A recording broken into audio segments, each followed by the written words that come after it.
year controlled. Sobrang daming students na cum laude, magna cum laude. Being a teacher, you cannot replace that with a robot. Madapa ka, masaktan ka, masugatan ka. Matalino naman ako, may pasa ko yung board exam.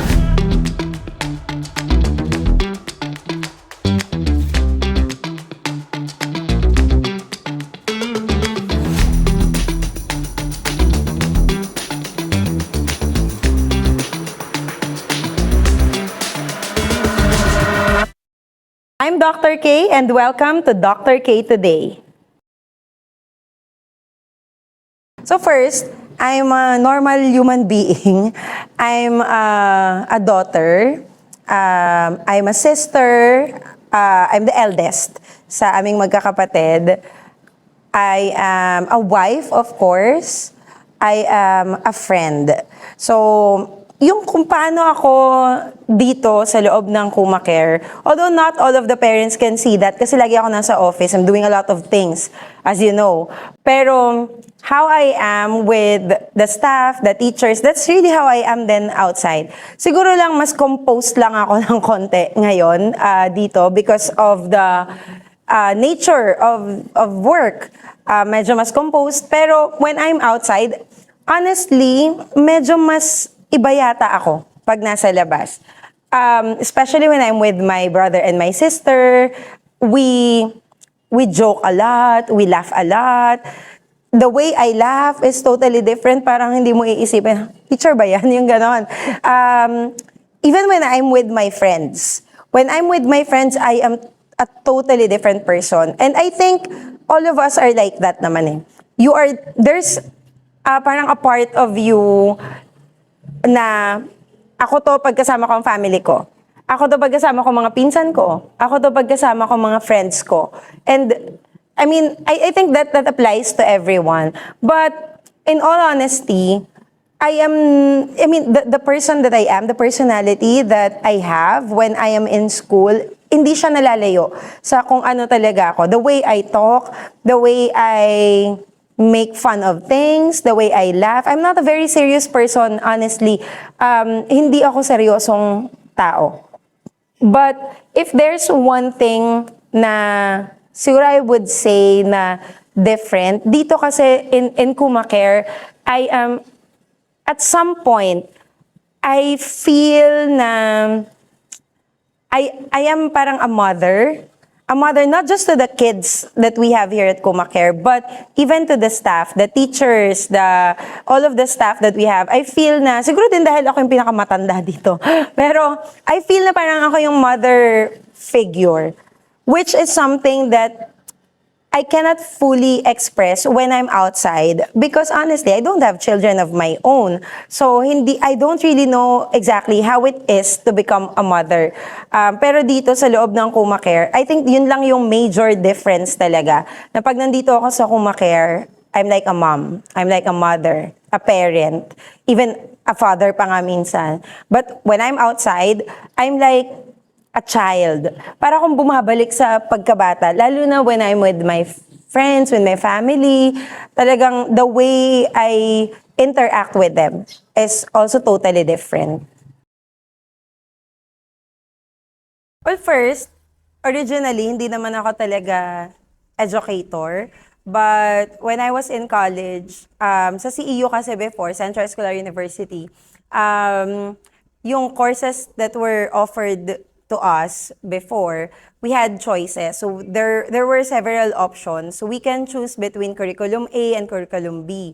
So si Curriculum B is the one I chose. Curriculum B has an option na during summer breaks, so for the entire 4 years of your course, during summer breaks, mag-aaral ka ng eduk. So the 18 units of education, doon nila ipapasok sa summer classes. So again, hindi ko talaga plan maging educator. Parang before kasi, syempre laking Batangas, laking province, ganyan. So, when you were given an opportunity to study in Manila, ako noon, personally, what I really don't want to happen is to go back to Batangas during vacations. Ayoko talagang umuwi dito.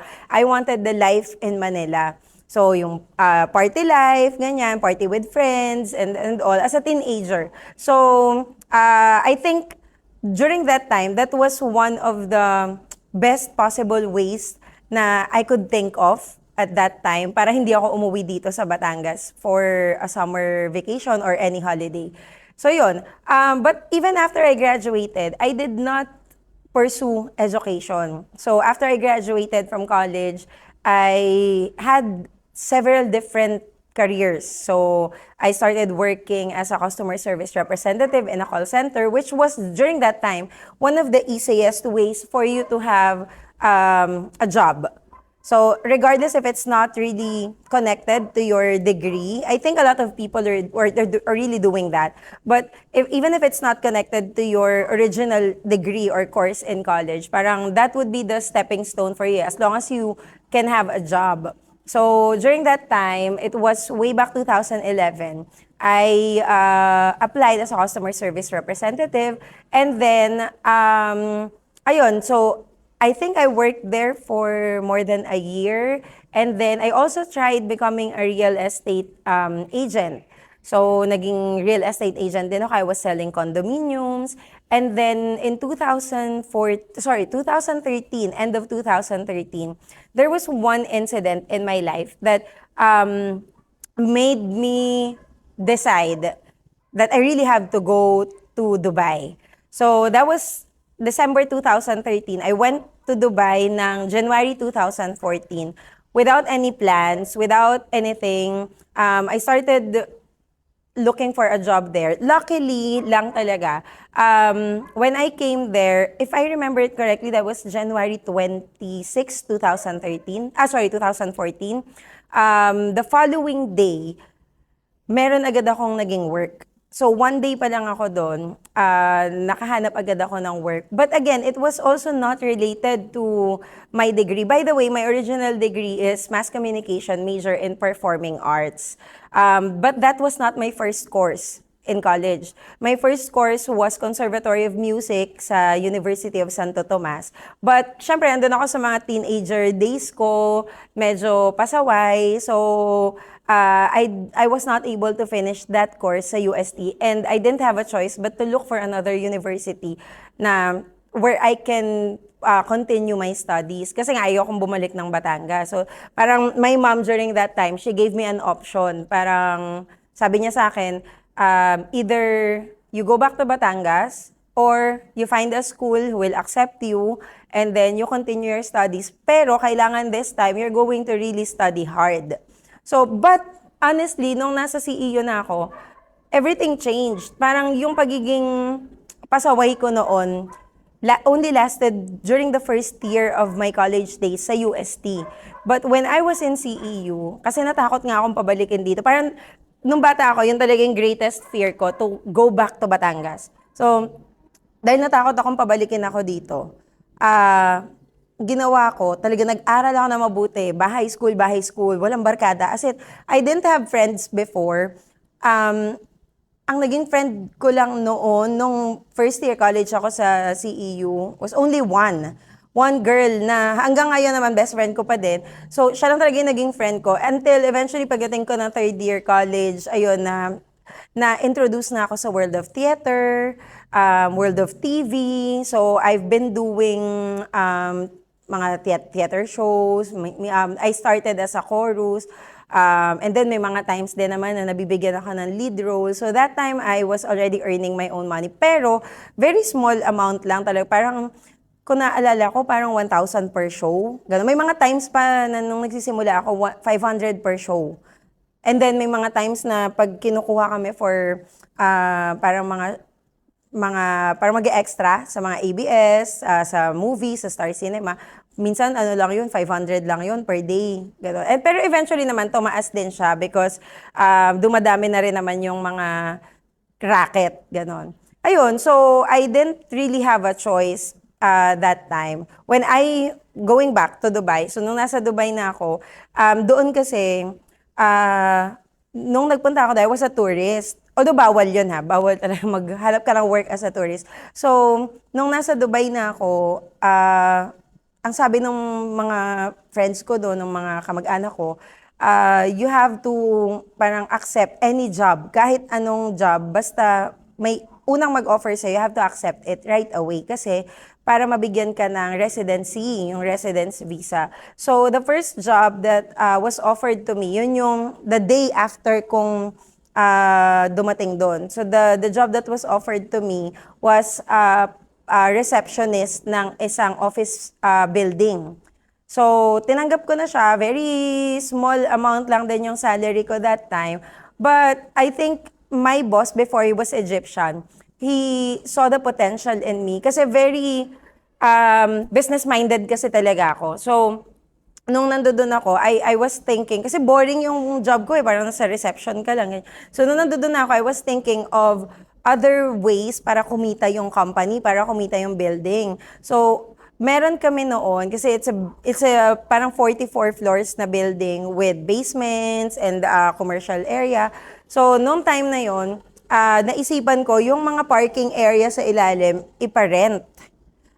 No, so, nung pinropose ko yun sa boss ko, natuwa siya because for the longest time, parang ilang years na, for the longest time, the parking space doon sa basements 1 and 2, wala talaga, empty lang, walang nagpa-park. So sabi ko, sige, pa-rent na lang natin kasi very limited din yung parking space dun sa area. So, yun, to cut the long story short, natuwa yung boss ko sa akin and he promoted me as the building manager. That was 4 months after I started my job doon sa company na yon. And then, as a building manager, ako na yung nagmamanage literally ng buong building.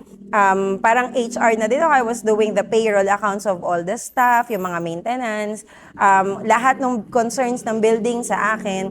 And then, I was also introduced to parang balik ulit sa real estate because it's an office building. Parang some of the owners of the offices, they're putting up their offices, their spaces for lease. So, I offered na, sige, pag may mga nagwo-walk-in dito looking for office spaces, I will promote your office. And then, I didn't know that time na parang, I'm not sure, parang required yata sila magbigay ng commission kapag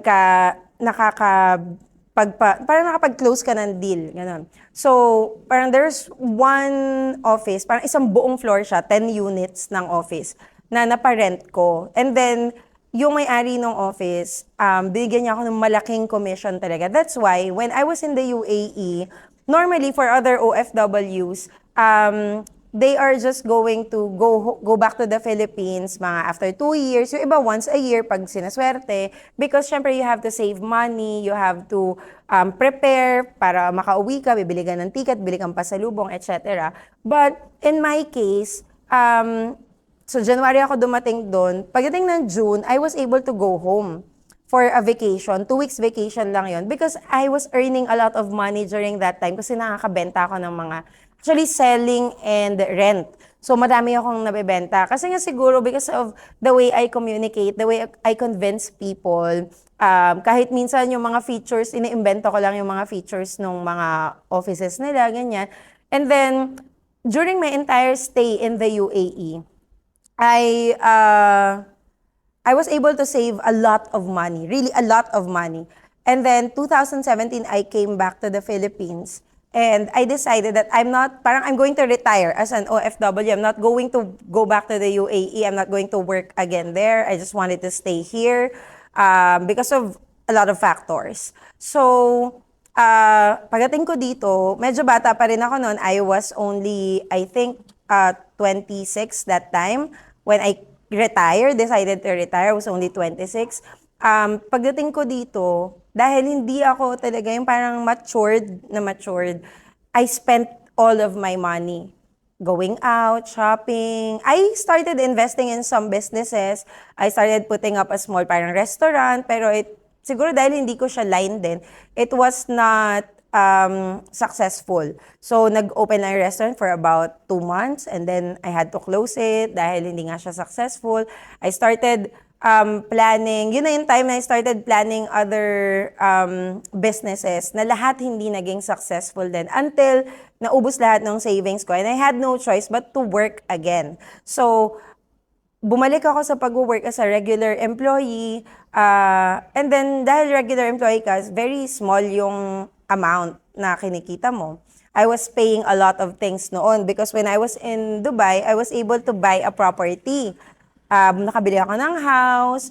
Tapos, syempre, nung bumalik ako, I have to continue paying the house, the mortgage. Pero dahil nga wala na akong work, I don't have the means to pay for the mortgage. So, I had to work. And then, I think it was in 2019. One of my friends, very close family friend, she asked me parang, di ba may eduk units ka? Doon na siya parang bumalik, naalala na. Di ba may eduk units ka? Bakit di ka mag-take ng board exam? And then, pag nakapasa ka, mag-work ka sa government, sa DepEd, ganyan. Kasi mas stable nga naman and then yung salary mas malaki din. So, sabi ko, sige, okay lang. Parang I was very confident that time. Matalino naman ako, may pasa ko yung board exam. I had no idea about the board exam. And honestly, this is a story that I keep on telling my students before, lalo na nagtuturo pa ako dati. I keep on telling them this story kasi it's really funny. Nag-file ako for board exam. I gathered all the documents. Pumunta pa ako ng CEU to get my TOR, etc. And then I filed for the board exam. It was March 22, 2019. It was my sister's birthday. So we were having dinner dito lang din sa Lipa. And then, yung friend ko na yon na nag-push sa akin na mag-take ng board exam, kumuha siya ng tissue paper doon sa table. Parang gamit pa yata yung tissue paper nun. So, kumuha siya ng tissue paper, tapos nagsulat, kasi math teacher siya, so nagsulat siya ng parang equation. Sabi niya, sige, solve mo nga yan. Ang sabi ko talaga sa kanya, English naman yung kinuha kong major, hindi kasali yan sa exam. Tapos sabi niya, kasali yan, may Gen Ed, may Prof Ed, and then may specialization. Doon lang papasok yung English sa specialization. Sabi ko, talaga ba? May ganun.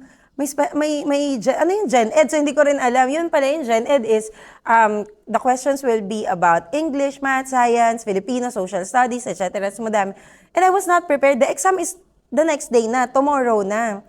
Honestly, hindi ako nag-review sa exam. The last time I was in school was in 2011, but that was in college. Technically, the last time na kaya kong ma-recall itong mga lessons na to was in 2005 when I was in high school. Pero nung nasa college na ako, syempre hindi na naman niya na-discuss masyado, more on major subjects na. Ayun, so the next day, pumunta ako ng Lucena to take the board exam. I was so scared. Pero at the same time, puyat din ako kasi I drove myself to Lucena. Medyo malayo, parang more than 2 hours na biyahe. So, nung nagtitake na ako ng board exam, actually, I asked for a sign pala. Kasi nung time na yung ginagawa yung kalsada doon sa may going to Lucena. So, I asked for a sign. Parang na-drive ako, nandito sa side ko yung folder na nandoon lahat ng requirements. Yung mga TOR, etc. Ganyan. So, habang traffic, madaling araw yung mga 4:30, madaling araw. Habang traffic, wala akong magawa. Nire-review ko kinuha kong ganyan yung mga documents, binabasa ko, gano'n. Then I was praying, I was asking for a sign. Lord, tutuloy pa ba ako? Kasi hindi ko alam yung mga isasagot ko doon sa exam. Ang alam ko, English is just about grammar and I'm very confident about that. Pero other than that, wala na akong ibang alam. Siguro stock knowledge, pero I was really scared kasi hindi ko alam kung maaalala ko pa yung mga lessons. So, habang traffic, kinuha ko yung envelope, binuksan ko, tinignan ko yung mga documents, and then, I think it was the sign that was given to me during that time. Kasi when I was asking for a sign, hindi ko naman alam kung anong sign ang ibibigay sa akin. So when I took the TOR, you know what's funny? The date of my graduation doon sa TOR is the same date as that day. So pareho sila na sabi ko, ay siguro ito na yung sign, baka papasa naman ako. So I went there, but I was not satisfied yet. So I still asked for another sign. Sabi ko, Lord, isa pang sign kasi di ko talaga alam kung dapat ko bang ituloy yung pagpunta dito sa board exam. So I asked for another sign. Until nagtitake na ako ng Gen Ed, that was the first exam. Yung unang page ng exam paper na ganito, to sobrang init pa. 2 lang yung electric fan doon sa testing room. Tapos nasa gitna ako, so hindi ako abot ng electric fan. Walang aircon. So, pag open kong ganyan ng testing, yung booklet, yung first 7 questions yata, yung binabasa ko lahat, hindi ko lahat sila alam. So, alam mo yung naiiyak na, emotional, I was emotional that time kasi at the same time, I was tired, I don't have enough sleep, so parang hindi ko alam kung gagana ba yung utak ko. I did not eat breakfast at all, and I don't really eat breakfast. So, pag open kong ganun, yung mga questions, hindi ko alam. So, hanggang sa, honestly, natapos ko yung exam na basa yung test paper ko kasi umiiyak talaga ako, tumutulo yung luha ko. Hindi siya pawis luha talaga yung tumutulo. And then, after that, nag-break. So, pwede kami lumabas. So, we went outside. I went outside. I didn't know anyone in the testing area. Ang dami namin, libo kami. So, bumaba ako, nag-sandwich ako. And then, sabi ko nun sa sarili ko, hindi ko natatapusin yung exam talaga at all. I'm going home. Ang next na exam doon is the Prof Ed. Sabi ko, hindi ko natapusin, uwi na lang ako. Pero I was still asking for another sign. Until while I was walking, going back to the parking lot, nakasalubong ko yung old friend ko ng college. Mas matanda siya sa akin Mas matanda siya sa akin. Nakasalubong ko siya. And then, sabi ko, dito ka pala nag-e-exam. Taga Mindoro siya. Dito ka pala nag-e-exam.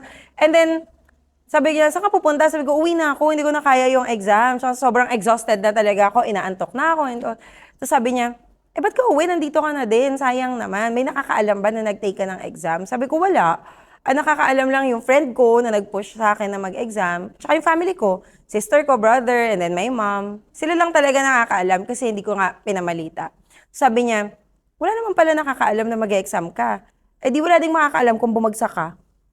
So, na-realize ko, wala din naman makakaalam kung bumagsak ako. Pero sabi niya, pero kung pumasa ka, lahat makakaalam na pumasa ka.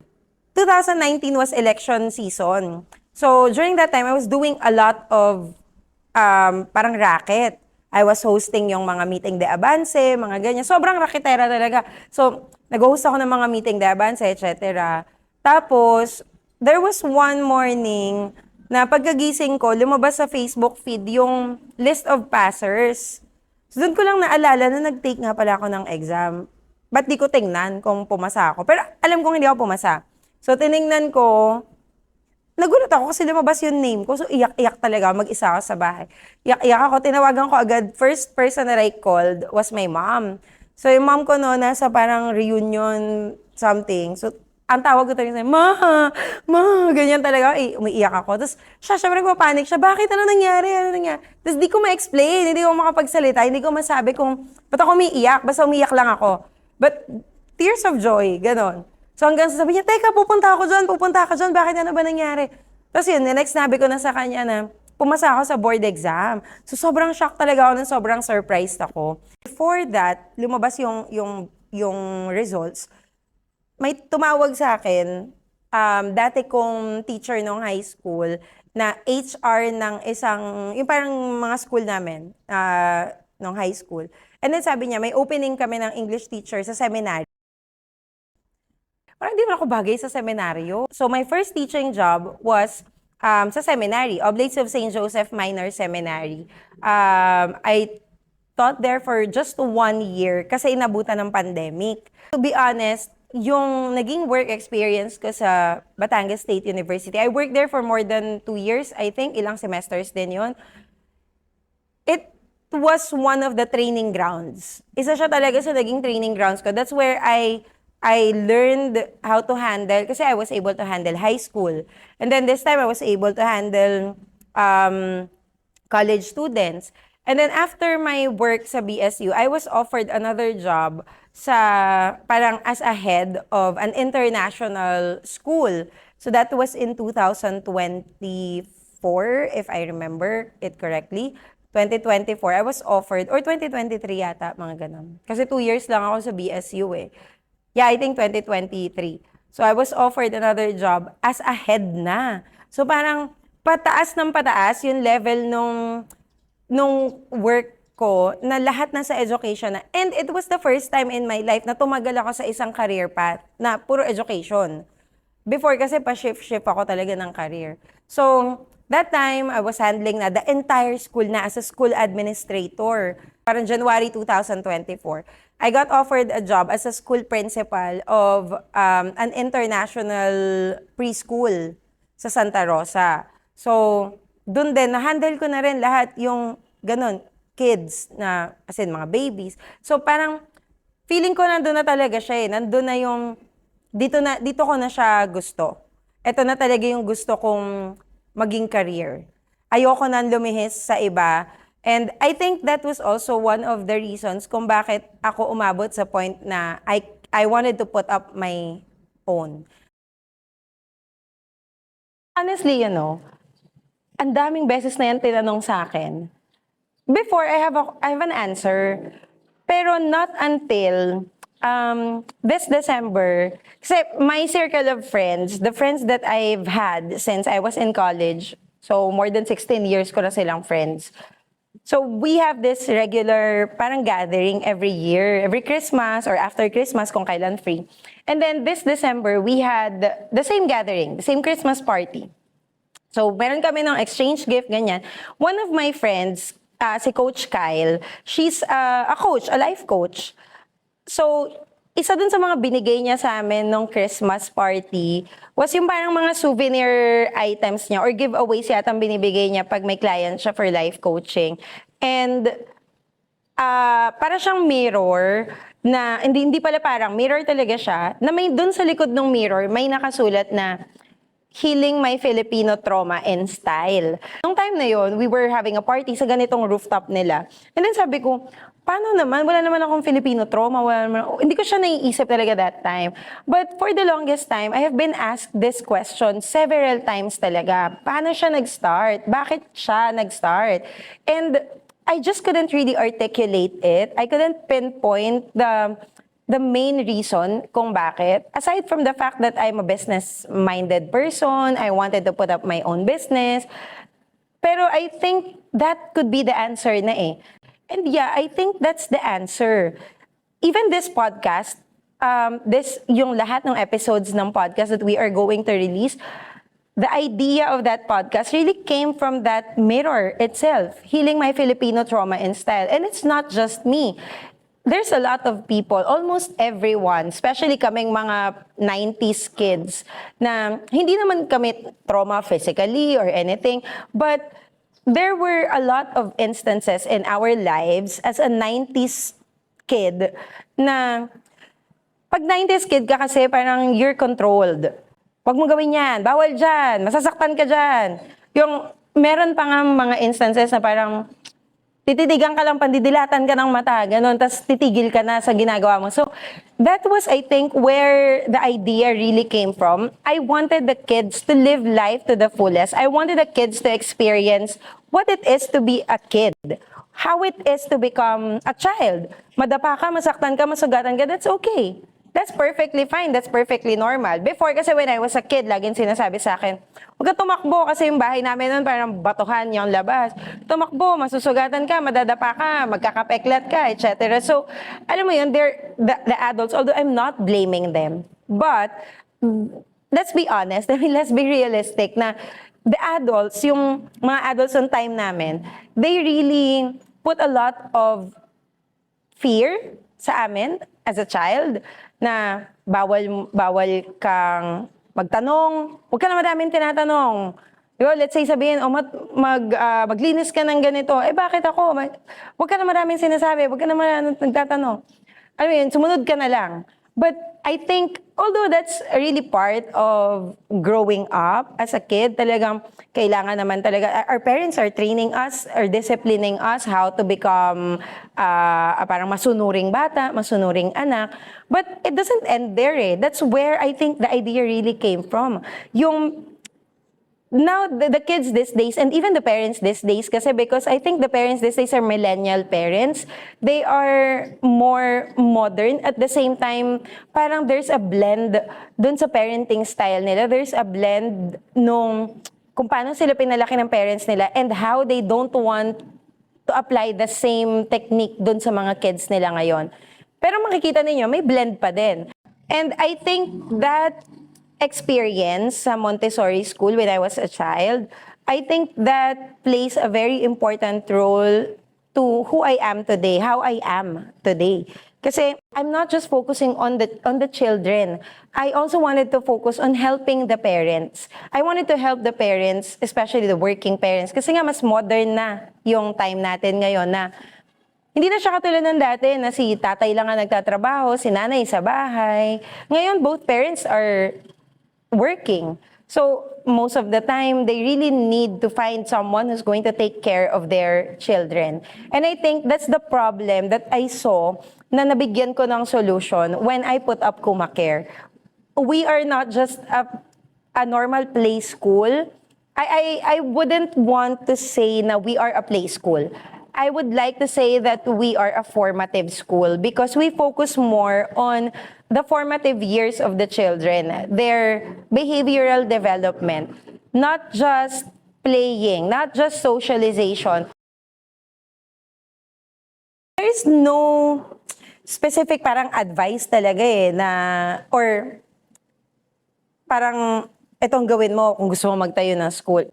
Kasi nga, as I've mentioned kanina, parang being a teacher, it's a calling.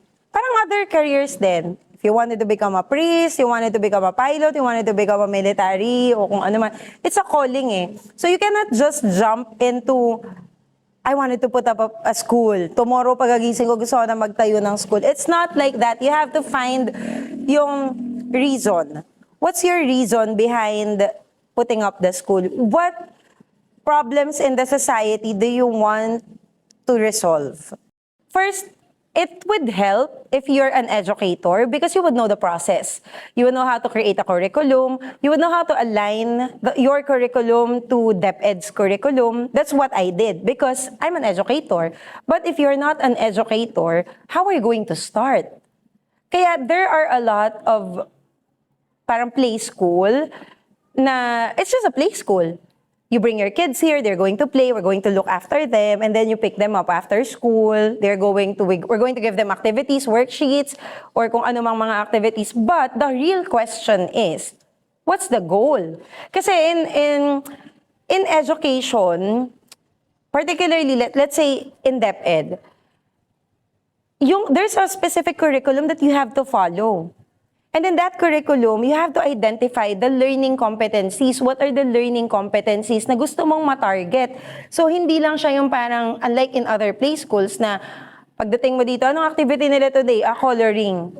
Or, sige, may culinary sila, magbe-bake sila, ganyan. But again, what is the learning competency that you wanted to achieve? That's why KumaCare is totally different from other play schools. Again, I really don't want to say that we are a play school. We are more of a formative school because again, we follow a specific curriculum.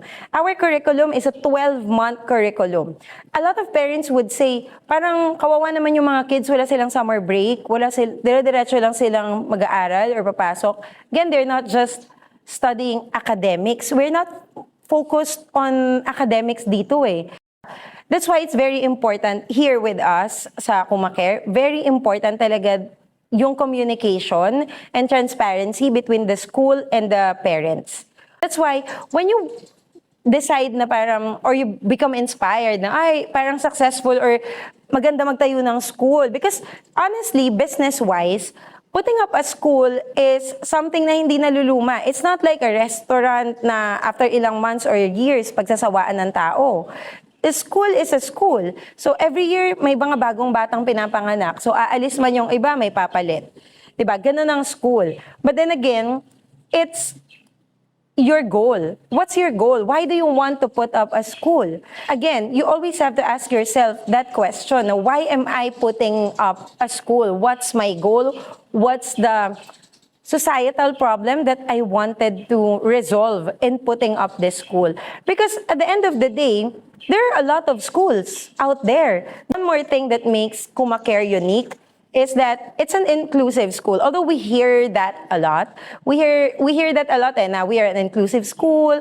But how are you an inclusive school? How far can you go as an inclusive school? You have to put your heart in it. You have to have compassion.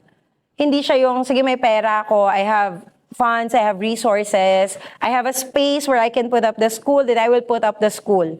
That's it. And then I'm going to hire people. Here in KumaCare, it's different. That's because I'm very hands-on. First, I stay in school, halos dito na ako nakatira. Dito na ako natutulog halos. I go home every night, siguro mga 11, 12 midnight, sometimes at most mga 1:30, 2 o'clock.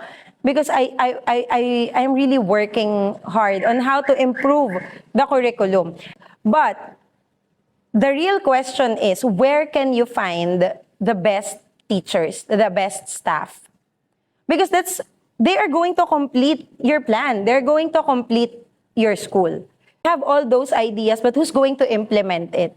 And I think that's where I could say na I'm very blessed because I've been blessed with very passionate team.